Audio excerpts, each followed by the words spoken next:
로마서 12장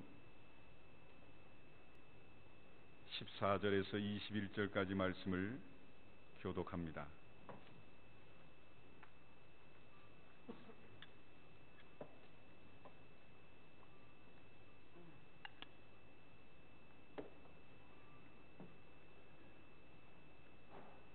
로마서 12장 14절에서 21절까지 말씀을 교독합니다. 제가 먼저 14절 읽습니다.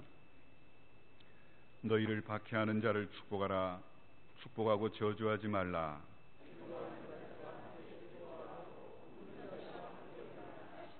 서로 마음을 같이하며 높은 데 마음을 두지 말고 도리어 낮은 데 처하며 스스로 지혜 있는 체 하지 말라.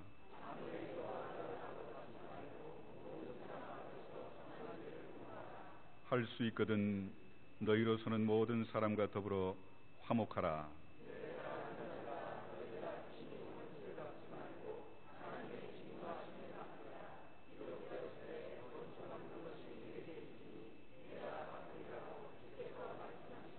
내 원수가 줄이거든 먹이고 목마르거든 마시게 하라. 그리함으로 내가 숯불을 그 머리에 쌓아 놓으리라. 아멘.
감사합니다. 이 시간 왕이신 나의 하나님을 함께 하나님을 향해 찬양합니다. 왕이신 나의 하나님, 내가 주를 높이고 영원히 주의 이름을 송축하리이다.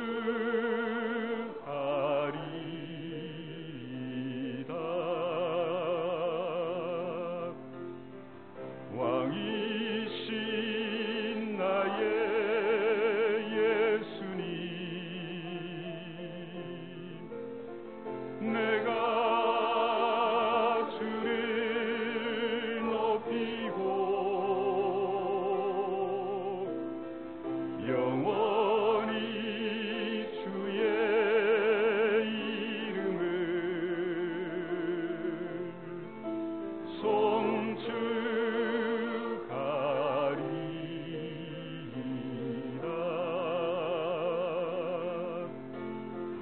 왕이신 나의 성령님, 내가 주를 높이고 영원히 주의 이름을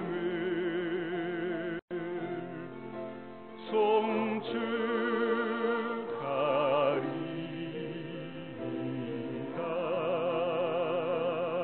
아멘. 하나님 은혜가 함께 하시길 축원합니다.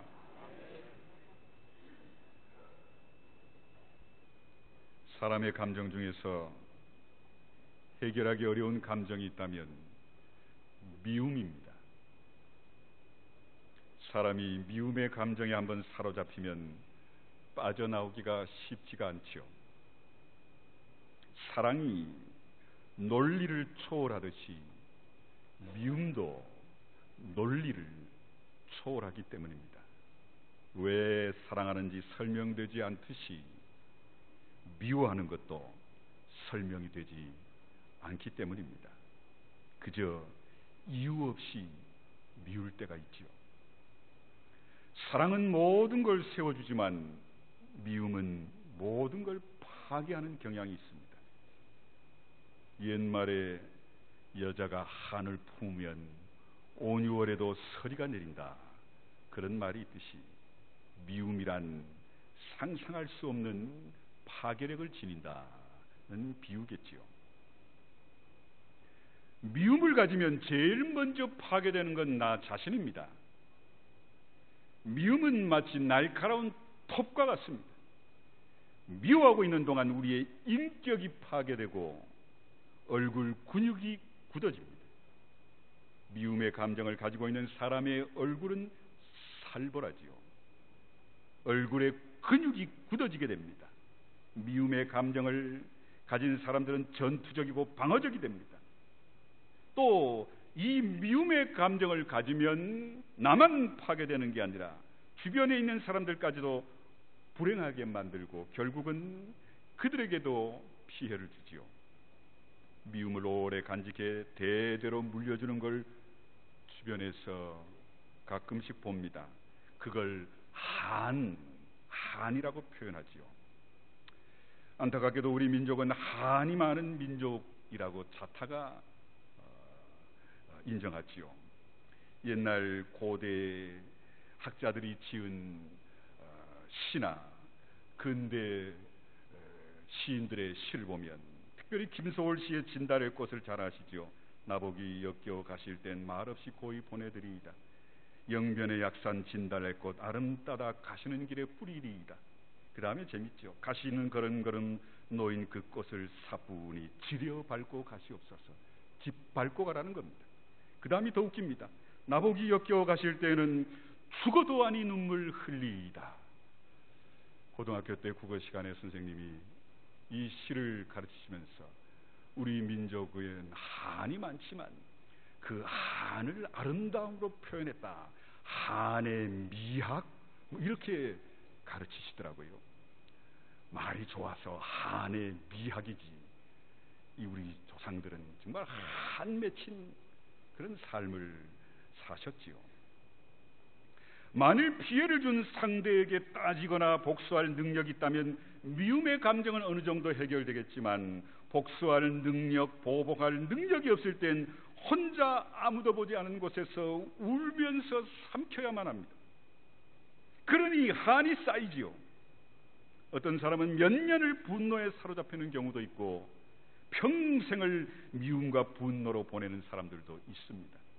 그러다 너무 화가 나 이대로 죽을 수는 없는데 죽어야만 하기에 눈조차 감지 못하고 눈을 뜨고 죽는 사람들도 있다지요. 하지만 성경은 우리에게 어떤 종류의 미움을 가졌든지 어떤 분노를 가졌든지 분노가 미움이 다음 세대로 넘어가지 않도록 오늘 끝내라 하십니다.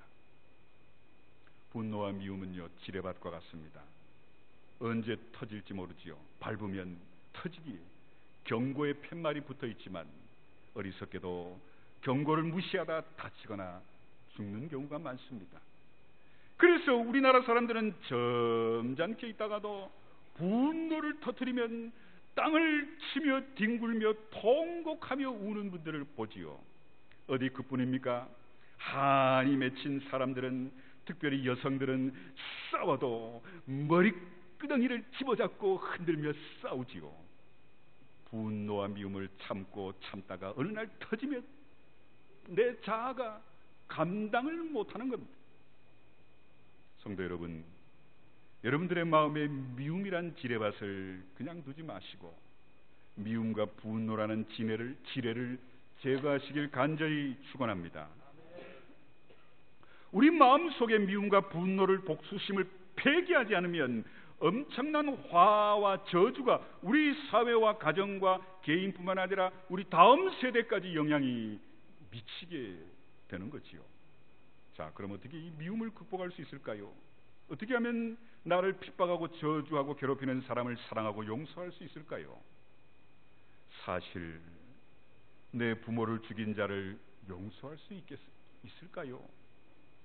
내 가족을 죽인 자를 용서하기란 쉽지 않습니다. 만일 누군가 사랑하는 딸을 납치해 사창가에 팔아넘겼다면 그를 용서할 수 있을까요?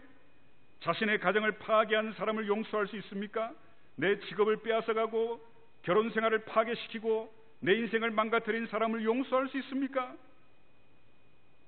그래도 성경은 여전히 너를 핍박하는 자를 저주하지 말고 용서하라 하십니다. 미움과 분노와 복수심은 광범위하게 온 인류에게 오염되어 있습니다. 미움이라는 감정은 사탄이 인간을 타락시켜 하나님의 영광을 가리려는 강력한 전략임을 아셔야 합니다. 개인적인 미움도 있고 가족 단위, 민족 단위의 미움도 있지요. 우리 민족에게는 분단된 남북, 북남 간에 씻을 수 없는 상처가 있습니다.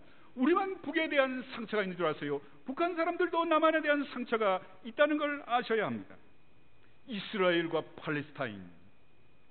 팔레스타인 사람들이 살고 있는 땅을 이스라엘 병사들이 공수부대를 내려와서 총으로 쏴 죽이면서 다 물러 그들을 죽이고 애나 여자나, 이 땅은 아브라함이 우리에게 준 땅이다, 빼앗은 땅입니다. 그러니 팔레스타인과 이스라엘 지금까지도 서로 죽이는 피비린내나는 싸움을 하는 거지요. 영국과 아일랜드 사람들은요, 영국 사람은 원수같이 여긴답니다. 동굴아파에서 일어난 민족 간의 전쟁들은요, 도처에서 우리는 이런 미움과 분노, 복수심의 예를 역사를 통해 얼마든지 발견할 수 있습니다. 하지만 주님은 우리에게 내 이웃을 내 몸처럼 사랑하라, 너를 핍박하는 자를 저주하지 말고 축복하라 하십니다. 예수님은 한 걸음 더 나가 원수까지도 사랑하라 하십니다. 악을 악으로 갚지 말고 선으로 악을 이기라는 말씀이 오늘 우리가 들어야 할 예수님의 말씀의 핵심입니다. 본문은 한술 더 둡니다. 원수가 줄이거든 먹이고 목마르거든 마시게 하고 원수가 헐벗거든 입혀주라. 왜 하나님은 우리가 감당할 수 없는 이런 엄청난 말씀을 하시는 걸까요? 이유는 간단합니다. 하나님께서 용서받을 수 없는 우리를 용서하셨고, 사랑받을 조건이 없는 나를 무조건 사랑하셨으며, 저주받은 우리의 인생을 하나님이 축복해 주셨기 때문입니다. 그래서 예수님은 내가 너희를 사랑한 것처럼 너희도 사랑하고 서로 용서하라 말씀하시는 겁니다. 우리 믿음의 선배들은 이런 하나님의 사랑 앞에서 그들이 당한 고난을 기꺼이 감당했음을 보셔야 합니다. 사랑한다는 말은 뭘 뜻하는 걸까요? 용서한다는 건 뭘 말할까요? 남을 축복한다는 말은 무슨 뜻일까요? 이 모든 말의 의미는 대가를 치른다는 뜻입니다. 하나님이 우리를 사랑한다는 말은 독생자 예수 그리스도를 세상에 보내 십자가에서 죽게 되어 주셨다는 말씀이지요.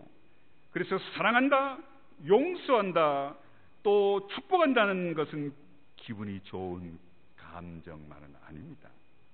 굉장히 어렵고 힘들고 내 살을 도려내는 것 같은 아픔이 함께할 때 미움의 대상을 사랑할 수 있고 용서할 수 있고 축복할 수 있음을 깨달으시길 바랍니다. 히브리서 11장 36절 8절 보면 믿음의 사람들이 겪었던 고난에 대해 이렇게 설명합니다. 또 어떤 이들은 조롱과 채찍질 뿐 아니라 결박과 옥에 갇히는 시련도 받았으며 돌로 치는 것과 톱으로 켜는 것과 시험과 칼로 죽임을 당하고 양과 염소의 가죽을 입고 유리하여 궁핍과 환난과 학대를 받았으니 이런 사람은 세상에 감당하지 못하느니라. 그들이 광야와 산과 동굴과 토굴에 유리하였느니라. 성도 여러분, 하나님을 진정으로 섬기고 사랑하는 성도들에게는 이런 고난의 흔적들과 사랑의 흔적들이 있었음을 성경은 증거하고 있습니다. 오늘 우리의 문제는 고난 없이 사랑하려는 것에 있음을 아세요? 대가를 치르지 않고 용서하려는 것에 우리의 한계와 갈등이 있음을 아셔야 합니다. 초대교회 공동체에서 믿음의 선배인 스데반은 돌에 맞아 비참하게 죽을 사람이 아니었습니다. 그가 예수 그리스도를 고백했기에 많은 사람들이 던진 돌에 맞아 비참하게 죽습니다.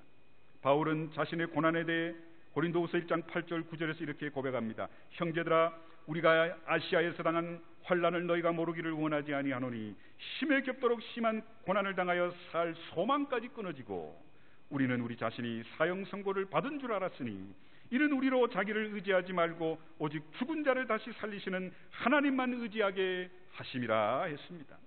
바울이 얼마나 심한 고통을 받았으면 인간적인 소망이 다 끊어지고 사형 선고를 받은 것과 같았다 했겠습니까?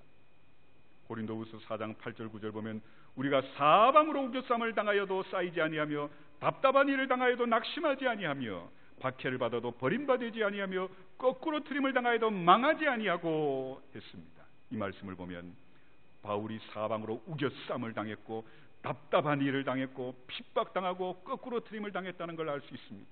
바울은 이렇게 말도 안 되는 고통과 억울함을 당한 악한 사람이 아닙니다. 가말리엘 문화 사람이었고 히브리인 중에 히브리인, 유대인 중에 유대인이었습니다. 그가 얼마나 위대한 학자인지 주님은 그를 들어 신약 성경에 13권을 기록할 만큼 실력과 능력과 권능의 대사도였지요.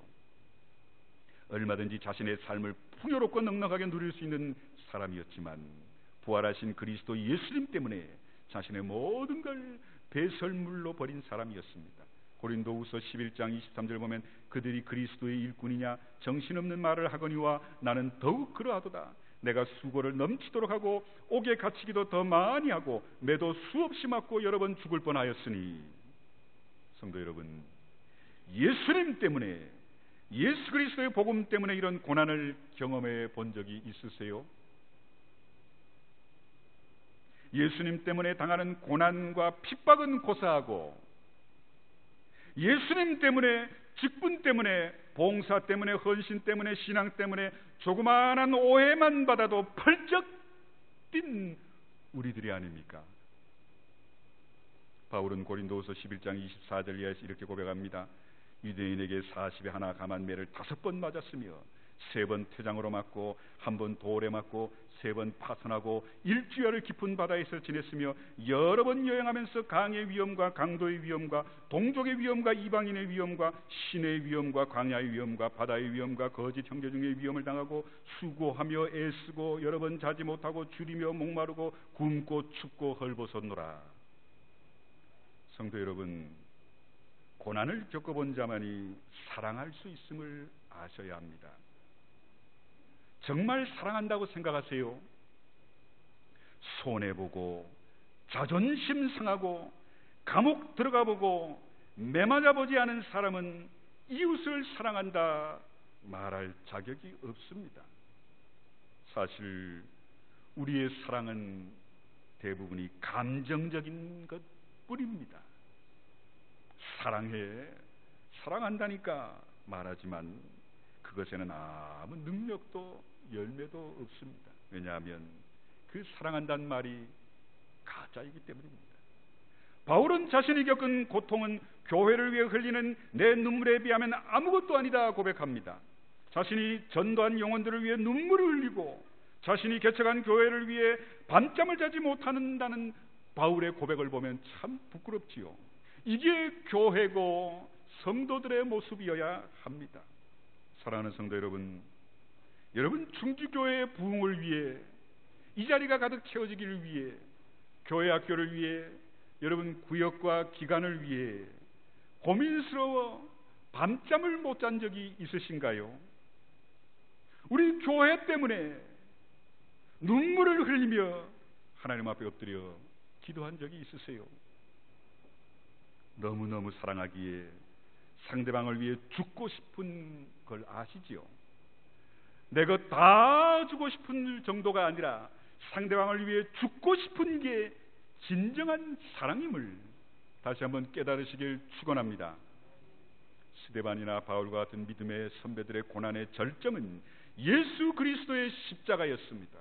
초대교회의 사랑의 고난의 절정은 구제와 자기 재산을 다 팔아 주의 발 앞에 내놓은 게 아닙니다. 바로 십자가였습니다. 그들은 한 번도 예수 그리스도의 십자가로 인한 고통과 핍박 앞에 변명하거나 원망하지 않았습니다. 그들의 공통점은 자기 잘못도 실수도 아닌 단지 예수님 사랑한다는 이유 때문에 굶고 배고프고 억울한 일을 당하고 매맞아 기절하고 쫓겨나면서도 원망하거나 변명하지 않았다는 거지요. 바울과 실라는 감옥에서 온 몸에 매를 맞고서도 소리 높여 찬양합니다. 오늘 우리 충주교회 성도 여러분에게도 이런 축복이 있으시기를 간절히 축원합니다. 나를 죽이려는 사람을 위해 기도해주는 여러분들 되시길 축원합니다. 여러분들의 믿음과 헌신이 여기까지 이르기를 다시 한번 간절히 축원합니다. 우리 자신과 주변을 보면 너무 시시하고 별것 아닌 것에 목숨을 거는 경향들이 있는 것 같습니다. WEC 웩이라는 선교단체의 창설자인 C.D. 스터드라는 분은 이런 얘기를 합니다. 당신을 위해 예수 그리스도가 십자가에 달리신 것이 사실이라면 당신의 헌신은 헌신이 아닙니다. 헌신이라고 말하기에는 너무 부끄럽다는 거지요. 사랑하기에 헌신은 너무나 당연하다는 말입니다. 내 몸을 몇 번을 죽여서라도 그를 사랑하고 싶은 것이 진정한 헌신이라는 거지요. 바울은 얼마나 많은 고난을 당했습니까? 로마서 9장 1절 3절 내게 간절한 소원이 있는데 나를 핍박하는 내 동족 유대인들이 구원받기를 원함입니다. 그들이 구원받는다면 나는 저주받아도 좋습니다. 내 이름이 생명책에서 제져도 좋습니다 라고 말합니다. 그런데요, 저 같아도 그런 마음이 조금이라도 있어요. 어떤 분들은요, 왼수 같은 인간이 예수 믿고 천국 갈까봐 그에게는 전도 안 한답니다. 저런 왼수 같은 인간은 보란듯이 지옥 가야 돼요. 예수 믿을 자격이 없다는 거지요. 오늘 우리에게 하나님은 로마서 12장 14절에서 너희를 박해하는 자를 축복하라, 축복하고 저주하지 말라 하셨습니다. 여러분을 괴롭히는 사람을 위해 기도하고 축복하고 용서하시길 간절히 축원합니다. 로마서 12장 15절 즐거워하는 자들과 함께 즐거워하고 우는 자들과 함께 울라. 방관자가 되지 말라는 말씀이죠. 비판자가 되지 말고 동참하는 자가 되라는 말씀입니다. 상대방이 기뻐하고 함께 기뻐하고 상대방이 울면 함께 울어주고 병든 사람과 함께 고난을 나누는 자가 되라는 말씀이죠. 로마서 12장 16절에 서로 마음을 같이하며 높은 데 마음을 두지 말고 도리어 낮은 데 처하며 스스로 지혜 있는 체 하지 말라 하셨습니다. 교회와 성도들이 예수 그리스도와 하나됨의 비밀은 놀랍습니다. 요한복음 17장에서 예수님의 기도의 절정은 아버지와 나와 하나인 것처럼 나와 저들이 하나 되게 하시고 저들이 다른 사람과도 하나 되게 해 주옵소서, 이런 기도입니다. 그러면 어떻게 하나 될 수 있을까요? 부부가 어떻게 하나 될 수 있을까요? 구역 식구들이 어떻게 하나 될 수 있을까요? 성도들이 어떻게 하나 될 수 있을까요? 겸손하면 하나 될 수 있습니다. 자기 것을 주장하지 않고 포기하십시오. 내 생각을 내려놓으십시오. 그저 하나님의 말씀에 따르기로 결단하십시오. 무슨 일을 하라면 순종하십시오. 그 일을 열심히 하고 있는데 그 일을 그만두고 다른 일을 하라 하면 또 그것을 열심히 하라는 그 말씀 앞에 그 말씀이 5번 바뀌어도 날 뭘로 알고 이래, 이런 말을 하지 마십시오. 그냥 하라는 겁니다. 그게 축복이라는 거지요. 하나님께서 말도 안 되는 요구를 하셔도 하십시오. 왜냐하면 아브라함에게 독자 이삭 천신만고 끝에 정말 하나님이 기적적으로 얻은 아들 이삭을 번제로 나에게 바치라는 것, 말도 안 된다는 걸 하나님도 아셨어요. 로마서 12장 17절 읽겠습니다. 아무에게도 악을 악으로 갚지 말고 모든 사람 앞에 선한 일을 도모하라. 하나님은 악인에게도 선한 사람에게도 햇빛을 주십니다. 오늘 기독교가 잃어버린 것 중에 가장 큰 게 뭔 줄 아세요? 사랑입니다. 한국 교회는 둘째가라면 서로를 어마어마한 대형교회도 있고 돈도 넘치고 똑똑한 성도들과 목회자들 넘치고 있으며, 하지만 한국 교회에 잃어버린 게 있다면 사랑입니다. 원수까지도 사랑하라는 것이 주님의 명령임을 다시 한번 깨달으시길 축원합니다. 로마서 12장 18절 할 수 있거든 너희로서는 모든 사람과 더불어 화목하라. 상대방과 원수 맺지 말고 친구를 만들고 화해하라는 말씀이지요. 로마서 12장 19절 내 사랑하는 자들아 너희가 친히 원수를 갚지 말고 하나님의 진노하심에 맡기라. 기록되었을 때 원수 갚는 것이 내게 있으니 내가 갚으리라 주께서 말씀하시니라. 원수 갚는 악역은 하나님께 맡기랍니다. 그것은 원수가 생겼을 때 우리가 직접 원수 갚지 말란 얘기입니다. 원수는 하나님이 갚으실 것이기 때문이지요. 세상에서 원수 갚는 일과 같이 피곤한 일은 없을 겁니다. 원수를 갚으려면 집에서부터 연습해야지요. 난 착하지만 독해져야 돼, 모질어야 돼, 그래야 저 왼수를 갚을 수 있어. 얼마나 자신을 설득합니까? 이런 마음을 먹는 순간 눈은 살기등등해지지요. 공격적이 됩니다. 이는 이로 눈은 눈으로 살벌한 것 같지요. 이건 구약의 율법 중에 복수의 제한성을 얘기합니다. 저 같아도 상대방이 내 눈 하나를 뺐으면 상대방 눈 하나뿐만 아니라 이빨까지 다 뽑아버려야 성질이 풀릴 것 같습니다. 이걸 아신 하나님이 이는 이로 눈은 눈으로, 상대방이 내 눈 하나만 빼면 너도 하나만 빼, 더는 원수 갚지 마. 이게 율법의 핵심입니다. 여러분 그럴 수 있어요? 아닙니다. 우리 모두는 그러지 못하니 하나님이 제발 그러지 마라. 원수 갚는 건 내가 하마. 너희들은 원수를 위해 그저 기도만 해라.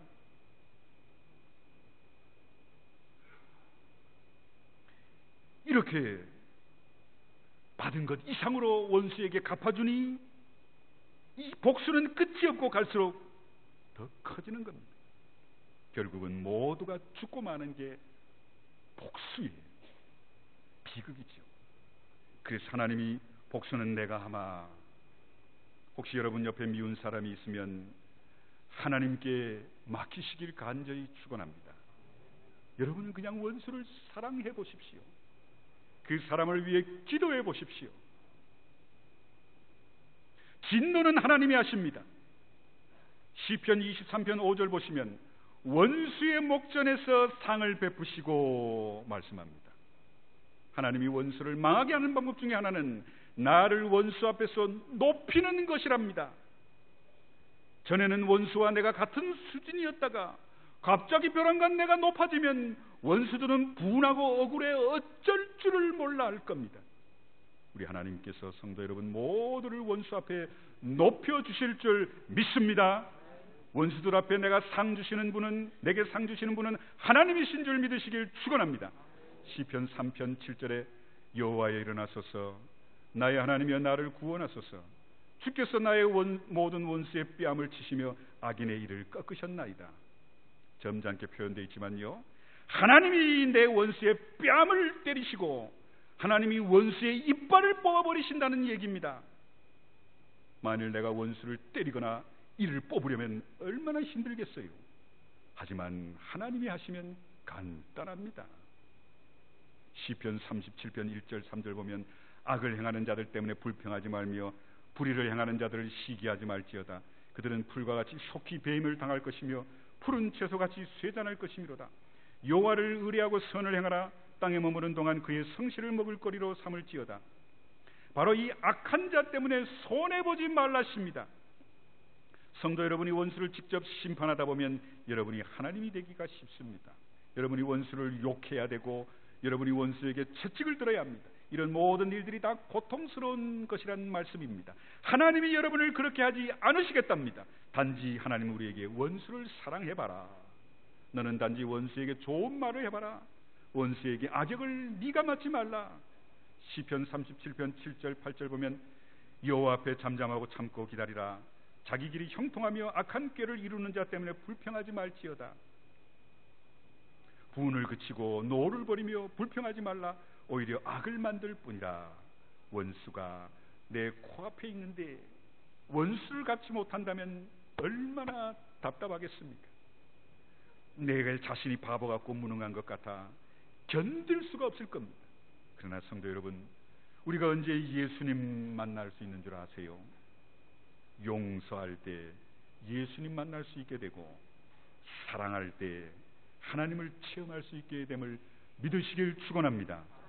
내가 누군가를 용서할 수 없었지만 그래 사랑하고 축복해보자 포기하면 그 순간 하늘에서 기쁨이 내려와 나에게 함께할 것이며 나의 메마르고 거친 상한 심령을 치유해 주실 줄 믿습니다. 성도 여러분이 낮은 자리에 내려가면 예수님을 만날 수 있지만 높은 자리에 올라가면 예수님이 보이지 않고 나만 보이고 돈만 보이고 명예와 권력만 보입니다. 성도 여러분이 고난을 겪으면 주님이 바로 거기에 계시지만 억울한 일을 당할 때 예수님은 거기 계시지만 우리가 억울하고 또 고통스러울 때 분노와 혈기를 터뜨리면 예수님은 내 곁에 계시지 않으십니다. 누가 그럽디다. 오늘날 성도들이 순교하는 의미가 뭐냐?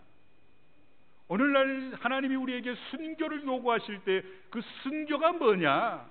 십자가에 매달려 죽는 게 아니라 분노를 참는 거다. 부끄럽디다. 목회자들도 분노를 터뜨리고 총회나 지방에 가면 성도들도 구역 안에서 기관 안에서 직원의 사무총회 때 법대로 합시다. 이건요 하나님의 마음이 아니라 사탄이 박수를 칠 일이지요. 거긴 하나님이 예수님이 성령이 계시지 않습니다. 예수님은 우리를 위해 억울한 일을 당하셨지요. 십자가에 지셨기에 여러분이 십자가를 지면 예수님이 보이게 되지만 여러분이 십자가를 마다하면 예수님 여러분과 더 이상 함께하지 않으십니다. 상대방에게서 내가 이익을 취하면 예수님은 내 곁에 계시지 않습니다. 주위에서 박수받고 칭찬받고 나를 위해 빵빠레가 울리면 화려하고 내가 최고인 것 같지만 그 순간 예수님은 내 주변에 온데간데 없이 사라지십니다.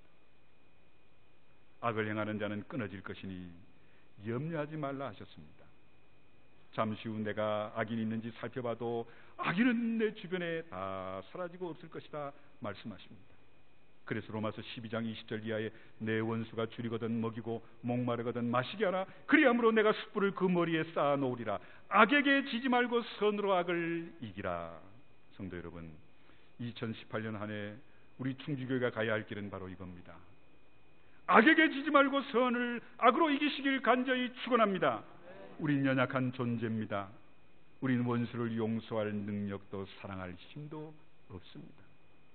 우리가 원수에게 익숙한 건 분노요, 원수에게 잘할 수 있는 건 미움뿐입니다. 그러므로 성도 여러분, 우린 이런 자신을 빨리 발견하고 기도하는 방법밖에 없습니다. 하나님 도와주십시오. 원수를 용서하기를 원합니다. 원수를 사랑하기를 원합니다. 원수를 축복하게 해주십시오. 이 시간에 우리에게 성령을 부어주셔서 원수를 용서하고 사랑하고 축복할 수 있게 해 주옵소서. 이런 기도로 올 한 해 선으로 악을 이기시는 여러분들 다 되시길 다시 한번 간절히 축원합니다. 기도하겠습니다. 고마우신 아버지 하나님, 우리는 혈기와 분노를 참지 못해 나에게 손해를 끼친 자들, 원수와 같은 자들을 대적하고 또 그들의 눈에 피눈물이 나게 만들어야 속 시원한 자들이 오늘 여기 우리들임을 고백합니다. 주여 용서하옵소서. 예수님의 마음, 성령의 충만함으로 우리가 선으로 악을 이길 수 있도록 예수님을 닮아가도록 주님 도와주옵소서. 예수님의 이름으로 간절히 기도합나이다. 아멘.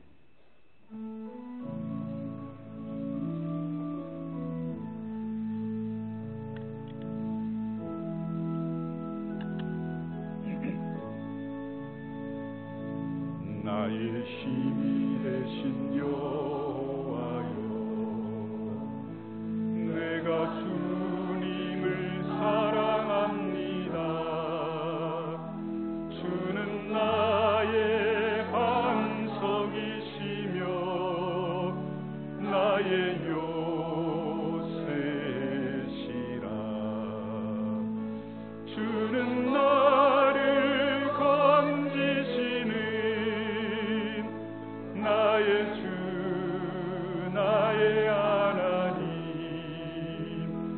나의 피할 마위시요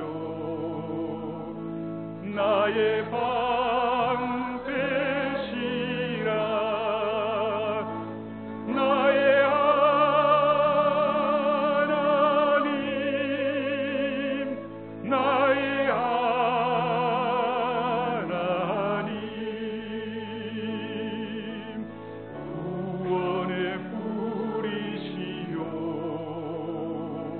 나의 산성이라.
성도 여러분, 예수의 이름으로 선으로 악을 이기십시오.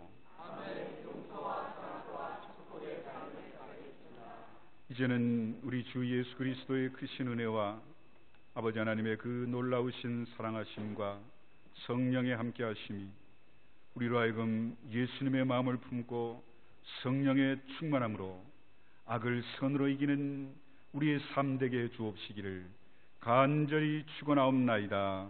아멘.